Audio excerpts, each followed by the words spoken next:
27 رجب کو جبرائیل آئے، آسمان سج چکے ہیں، اور ہماری یعنی زبان میں یا ہمارے رواج میں کہ یا رسول اللہ استقبال کے لیے قطاریں لگ گئی ہیں، آپ ان کو لے کر گئے۔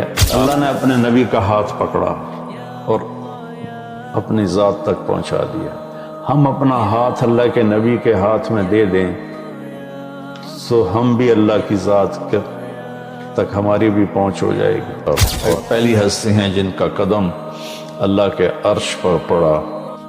اللہ تعالیٰ نے ایسا خوبصورت سلام پیش کیا، تو اللہ کے نبی پہ قربان جاؤں، انہوں نے اپنی امت کو بھی شریک کر لیا۔ السلام علینا وعلی عباد اللہ الصالحین، اللہ ہمارے اوپر بھی سلام ہو آپ کا، اور جو میری امت کے نیک لوگ ہیں ان پر بھی آپ کا سلام ہو، آپ کی رحمت ہو۔ یہ آپ کا سینہ چاک کیا، دوسرے فرشتہ وہ پانی لایا زمزم کا، اس سے آپ کے سینے کو صاف کیا، پھر دل باہر نکالا، اس کو چیرا، اس سے صاف کیا، اور پھر دوبارہ دل کو رکھ دیا، سینے کو بند کر دیا۔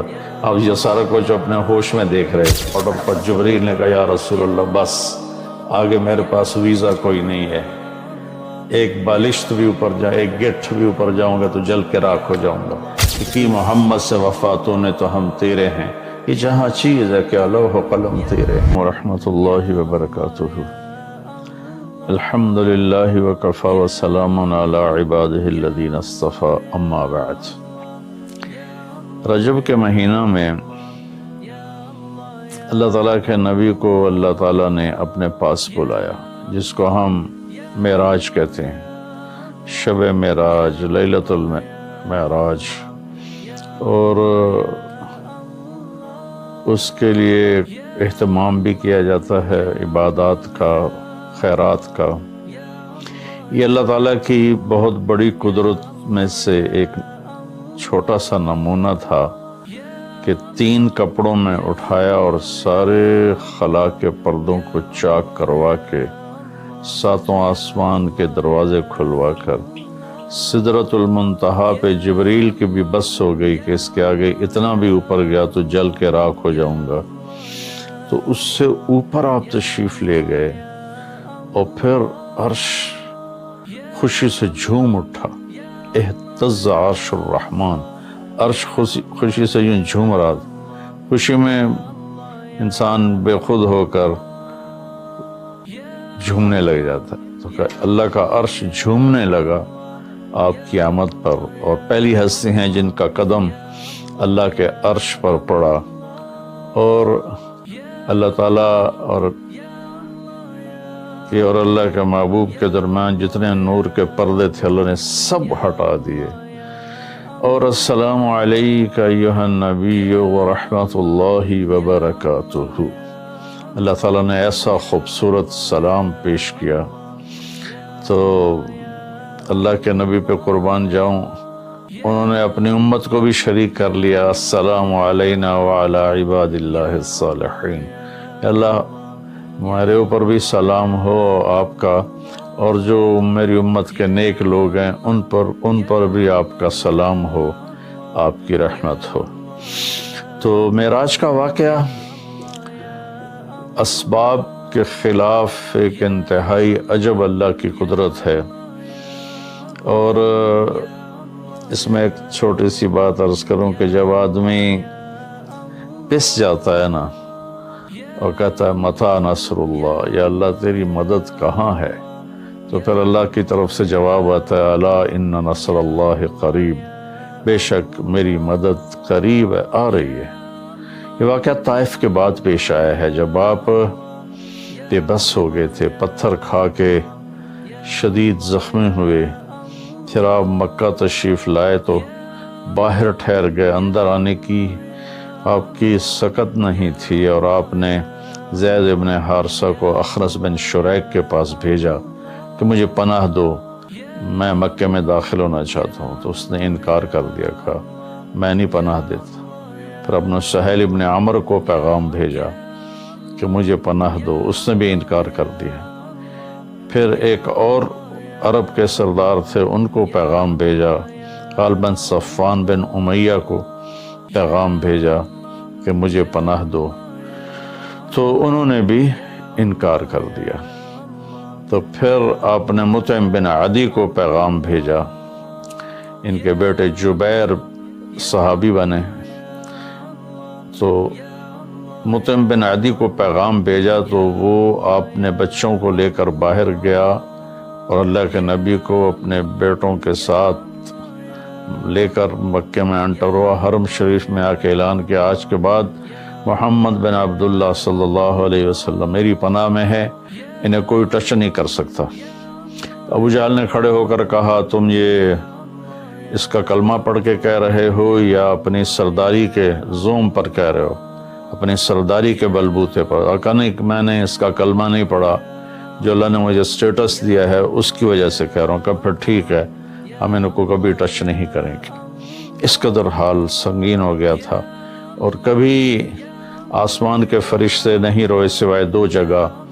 ایک دفعہ جب ابراہیم علیہ السلام نے حضرت اسماعیل کو الٹا لیٹایا اور چھری ہاتھ میں اور سر کے بال ہاتھ میں اس طرح، اور یوں آسمان کو دیکھ کے کہا یا اللہ تم اس سے ناراض ہو گیا ہے کہ میرے دل میں اسماعیل کی محبت آ گئی ہے۔ اس پر آسمان کے فرشتے زار و قطار روئے تھے۔ اور ایک جب ہمارے نبی کو پتھر پڑے اور پڑھتے پڑھتے بے ہوش ہو کے گر گئے، اس وقت ساتوں آسمان کے فرشتے روئے تھے۔ اور پھر ملک الجبال حاضر ہوا، یا رسول اللہ اجازت ہو تو ان کو ایسے پیس کے سرما بنا کے رکھ دوں، ان اطبق علیہم الاخشبین۔ آپ نے کہا نہیں، لا اللہ ان یخرج من اصلابہ من یوحد اللہ، نہیں، اللہ تعالیٰ ان کی نسل میں ایسے پیدا کرے گا جو اللہ کی توحید کو ماننے والے ہوں گے۔ اس تکلیف کے بعد یہ سفر ہوا کہ 27 رجب کو جبرائیل آئے، آسمان سج چکے ہیں، اور ہماری یعنی زبان میں یا ہمارے رواج میں کہ یا رسول اللہ استقبال کے لیے قطاریں لگ گئی ہیں، آپ ان کو لے کر گئے۔ آپ ام ہانی رضی اللہ عنہ، حضرت علی رضی اللہ تعالیٰ عنہ کے گھر میں تھے آپ، تو وہاں سے حتیم میں لے گئے، آپ کا سینہ چاک کیا۔ دوسرے فرشتہ وہ پانی لایا زمزم کا، اس سے آپ کے سینے کو صاف کیا، پھر دل باہر نکالا، اس کو چیرا، اسے صاف کیا، اور پھر دوبارہ دل کو رکھ دیا، سینے کو بند کر دیا۔ اب یہ سارا کچھ اپنے ہوش میں دیکھ رہے تھے۔ پھر وہاں سے براق پہ سوار ہوئے۔ براق گدھے سے بڑا قد، خچر سے چھوٹا قد والا ایک جانور تھا، جس پر آپ کو سوار کرایا گیا، اور وہ تھوڑا مستی کرنے لگا تو جبریل بولے تو یہ پتہ ہے تیرے اوپر کون سوار ہیں؟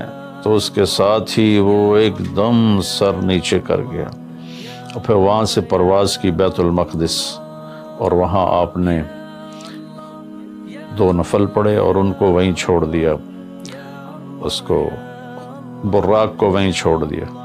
وہاں سے پھر سفر شروع ہوا اللہ کی طرف۔ اس سفر کو اللہ نے یوں بیان کیا، سبحان الذی اسری بعبدہ لیلا من المسجد الحرام الى المسجد الاقصى الذي باركنا حوله لنريه من آیاتنا انه هو السمیع العلیم۔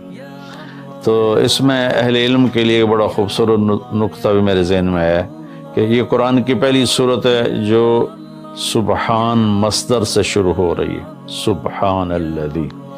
پھر اس کو آگے لے جا کر اللہ تعالیٰ نے مصدر کے بعد فعل ماضی ہوتا ہے تو سبح للہ ما فی السماوات والارض کے ساتھ شروع کیا، تو مصدر آیا، ماضی آیا، ماضی کے بعد مضارع ہوتا ہے، فیوچر ہوتا ہے، مستقبل ہوتا ہے، تو یسبح للہ ما فی السماوات وما فی الارض الملک القدوس العزیز الحکیم۔ پھر اس کے بعد امر کا صیغہ ہوتا ہے، تو سبح اسم ربک الاعلی الذی خلق فسوی۔ یہ قرآن کا اعجاز ہے، قرآن کی خوبصورتی ہے، قرآن کی بلاغت ہے۔ سبحان، سبح، یسبح، سبح۔ تو اللہ تعالیٰ نے پہلے اپنی پاکیزگی کو بیان کیا کہ جو کچھ کہنے والا ہوں میں سب کچھ کر سکتا ہوں، میرے لیے کوئی مشکل نہیں کہ میں اپنے بندے کو لے کر گیا۔ اللہ آنے جانے سے پاک ہے، لیکن با کا اضافہ یہ بتاتا ہے کہ اللہ تعالیٰ کہہ رہے تھے یوں ہی سمجھو کہ میں اپنے بندے کو خود لے کر گیا اوپر، آپ جبریل کے کندھوں پر پروں پر سوار ہو کر نہیں گئے، آپ کا سفر الگ تھا، جبریل کا الگ تھا، یہاں تک کہ پہلے آسمان پر پہنچے تو دروازہ کھلا تو آدم علیہ السلام نے استقبال کیا، گلے لگایا، پھر اس سے اوپر گئے تو عیسیٰ علیہ السلام، یحییٰ علیہ السلام، زکریا علیہ السلام نے استقبال کیا، اور سارے آسمان کے فرشتوں نے استقبال کیا۔ پھر اس کے بعد تیسرے آسمان پر گئے تو یوسف علیہ السلام نے استقبال کیا اور سارے فرشتوں نے۔ پھر چوتھے آسمان پر گئے تو یونس علیہ السلام نے اور باقی سارے فرشتوں نے۔ تو پھر پانچویں آسمان پر گئے تو ہارون علیہ السلام اور آسمان کے فرشتے۔ پھر چھٹے آسمان پر گئے تو موسیٰ علیہ السلام اور موسیٰ علیہ السلام کے آسمان کے فرشتے۔ اس دن اللہ نے، میرا کہ میں نے پڑھا کہیں نہیں لیکن مجھے لگتا ہے کہ اس دن اللہ تعالیٰ نے سارے فرشتوں کی عبادت کی چھٹی کرا دی ہوگی اور فرمایا ہوگا بس میرے محبوب کا دیدار کرو، استقبال کرو، آج یہی تمہاری عبادت ہے، کیونکہ ہر فرشتہ بے قرار تھا کہ دیدار ہو جائے۔ پھر اب ساتویں آسمان پر گئے، وہاں ایک بیت اللہ تھا، وہاں ایک بزرگ سفید داڑھی والے یوں کر کے بیٹھے ہوئے تھے، یوں کر کے، اور لمبے ان کے بال تھے، لمبی داڑھی تھی، وہ نہیں اٹھے، وہ بیٹھے رہے۔ جب اب قریب آئے تو وہ کھڑے ہوئے اور کہا میرا بیٹا آ گیا۔ پہلے نبیوں نے کہا ہمارے بھائی آ گئے، ہمارے بھائی آ گئے، ہمارے نبی آ گئے۔ اس بزرگ نے کہا میرے بیٹے آ گئے، میرے بیٹے آ گئے۔ تو آپ نے جبریل سے پوچھا یہ کون بزرگ ہیں؟ تو انہوں نے فرمایا یہ آپ کے دادا ابراہیم علیہ السلام ہیں۔ اس میں اللہ نے ہمیں سبق دیا کہ بیٹا کتنے ہی عالی مقام پہ چلا جائے، اس کے ذمہ ہے اپنے ماں باپ کا ادب کرے، ان کے پاؤں چھوئے، ان کے سامنے سر جھکا کے چلے۔ یہ ہواؤں میں اڑ جائے، عرش کو چیر کے اللہ تک پہنچ جائے، پھر بھی باپ کے آگے، ماں کے آگے سر جھکانا ہے۔ اور یہ سبق عملاً اللہ نے امت کو سکھایا، پہنچایا کہ اللہ تو جانتے تھے کہ یہ امت اپنے والدین کی کتنی نافرمان ہوگی اور کتنے ماں باپ ہوں گے جو چھپ چھپ کے روئیں گے، کتنی مائیں ہوں گی جو دوپٹے کے پلو میں اپنے آنسو چھپا لیں گی اپنی اولاد کی نافرمانی کی وجہ سے، بدتمیزی کی وجہ سے۔ میرے نبی سے پوچھا گیا یا رسول اللہ قیامت کب آئے گی؟ تو آپ نے فرمایا اللہ کو پتہ ہے، کیا کوئی نشانی فرما دیں؟ ارشاد فرما دیں کہ جب مائیں بیٹیوں کے ہاتھوں ذلیل ہوں گی تو قیامت آئے گی۔ یعنی بیٹے تو کرتے ہی رہتے ہیں، اگر بیٹیاں بھی ماں کو ذلیل کریں گی تو قیامت آ جائے گی۔ تو یہ اتنا بڑا مقدس رشتہ ہے۔ آپ نے فرمایا جس نے اپنے والدین کو دکھ دیا اس پہ اللہ کی لعنت، زمین آسمان کی لعنت، فرشتوں کی لعنت، نہ اس کی نماز قبول ہے، نہ روزہ، نہ صدقہ۔ اور دوسری طرف آپ نے فرمایا جو صبح صبح ماں باپ کی زیارت کر لے تو صبح سے شام تک جنت کے 2 دروازے اس کے لیے کھل جاتے ہیں۔ نہ حال پوچھا نہ خدمت کی، صرف آ کے زیارت کی محبت کی وجہ سے۔ شام کو آ کے ان کی زیارت کی تو صبح تک جنت کے 2 دروازے اس کے لیے کھلے رہیں گے۔ پھر ان میں کوئی ایک فوت ہو جاتا ہے اور یہ اس ایک کی بھی ایسے تعداد کرتا ہے، زیارت کرتا ہے، ایک دروازہ کھلا رہے گا۔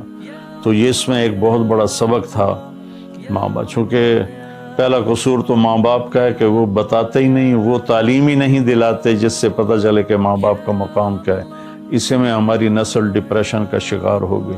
تو انہیں کیا پتہ باپ کون ہوتا ہے، ماں کون ہوتی ہے۔ تو آپ وہاں سے تشریف لے گئے تو سدرۃ المنتہا، جہاں بارڈر آ جاتا ہے ان مخلوقات کا، بارڈر پر جبریل نے کہا یا رسول اللہ بس آگے میرے پاس ویزا کوئی نہیں ہے، ایک بالشت بھی اوپر جائے، ایک گٹھ بھی اوپر جاؤں گا تو جل کے راکھ ہو جاؤں گا۔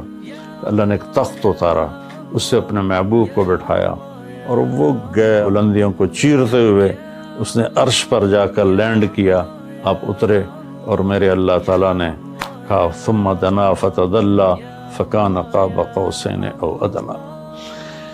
اللہ تعالیٰ نے اپنے محبوب کو اپنے قریب کر لیا، اتنا قریب کیا کہ فاصلے مٹ گئے، فاصلے مٹ گئے۔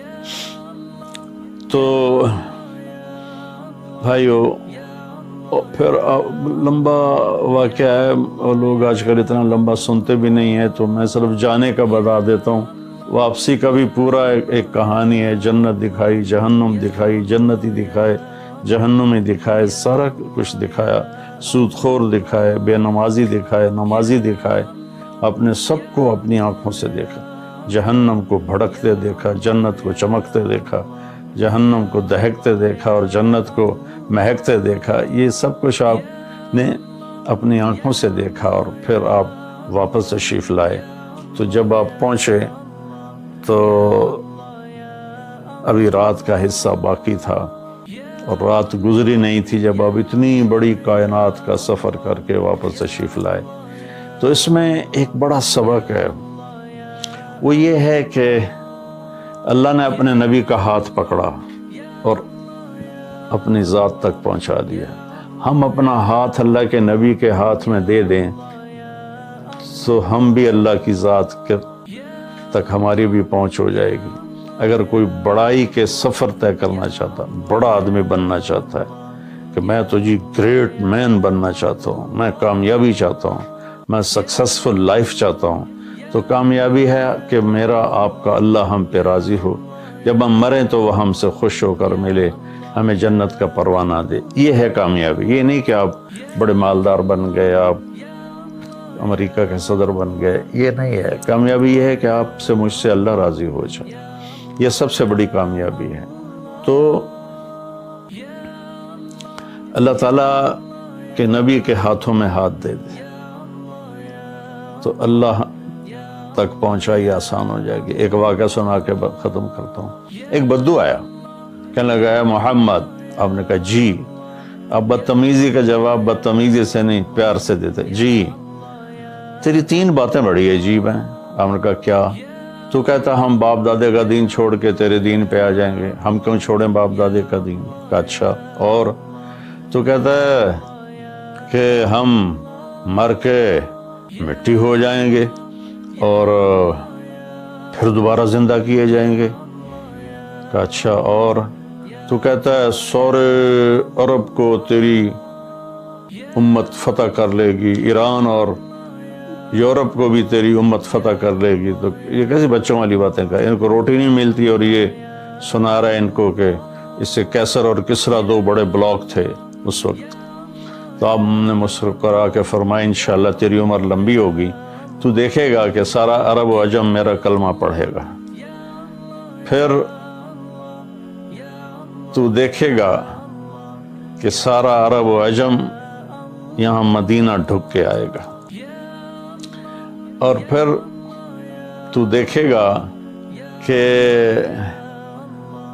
اللہ تعالیٰ قیامت کے دن تجھے بھی کھڑا کرے گا، مجھے بھی کھڑا کرے گا، اور میں تیرا ہاتھ پکڑ کے تجھے یاد دلاؤں گا کہ ہو گیا یہ زندہ ہونا کہ نہیں ہوا۔ تو وہ کہنے لگا نہیں میں نہیں مانتا، تو چلا گیا۔ اس نے پھر ابوبکر صدیق کے دور میں دیکھا سارا عرب فتح ہو گیا، کہنے لگا پہلی بات تو پوری ہوگی، ساری قوم نے کلمہ پڑھ لیا۔ حضرت عمر کا زمانہ آیا تو کیسر اور کسرا پٹ گیا، تو کہنے لگا دوئی گل بھی پوری ہوگی، ہن باویں تری ہو ہی نہ جاوے کدائیں، چلیے بھائی کلمہ پڑھیے۔ تو وہ وہاں سے اپنے علاقے سے آیا، حضرت عمر کے دربار میں آ کر اس نے کلمہ پڑھا۔ جب وہ آپ کی محفل میں آتا آپ اس کے لیے کھڑے ہو جاتے، بڑا اکرام کرتے۔ تو ایک دفعہ فرمایا کہ تم دیکھتے ہو میں اس بدو کا بڑا اکرام کرتا ہوں، میں اس محفل میں تھا جس میں اللہ کے نبی نے کہا تھا کہ رہے گی تیسری بات تو تیرا ہاتھ پکڑ کے بتاؤں گا کہ ہوئی کہ نہیں ہوئی، ہم مر کے زندہ ہوئے ہیں کہ نہیں ہوئے۔ اور قیامت کا دن جس کا ہاتھ میرے نبی کے ہاتھ میں آ گیا وہ جنت میں پہنچانے سے پہلے کبھی نہیں چھوڑیں گے۔ تو یہ وہ شخص ہے جس کا ہاتھ میرے نبی نے پکڑا ہوا ہے، اس کو جنت تک پہنچا کے چھوڑیں گے۔ تو میرے عزیزوں، میرے بھائی بہنوں، بچوں بچیوں، ہم مختلف قسم کی نافرمانیوں کا شکار ہیں، اور اس میں ہم لذت ڈھونڈتے پھر رہے ہیں اور فرسٹریشن کا شکار ہیں۔ ہماری نئی نسل نشوں پہ لگی ہوئی ہے۔ اللہ کے واسطے سب سے ہاتھ چھڑا کر اللہ کے نبی کو اپنا ہاتھ پکڑا دو، آپ کو یوں پکڑیں گے اور اللہ پاک سے جا کر ملا دیں گے۔ اور فرشتے بھی آپ پر رشک کریں گے۔ یہ واقعہ معراج کی اصل تھیم ہے، اور واقعہ معراج کا اصل پیغام ہے کہ محمد سے وفاتوں نے تو ہم تیرے ہیں۔ یہ جہاں چیز ہے کہ لوح و قلم تیرے ہیں۔ السلام علیکم ورحمۃ اللہ۔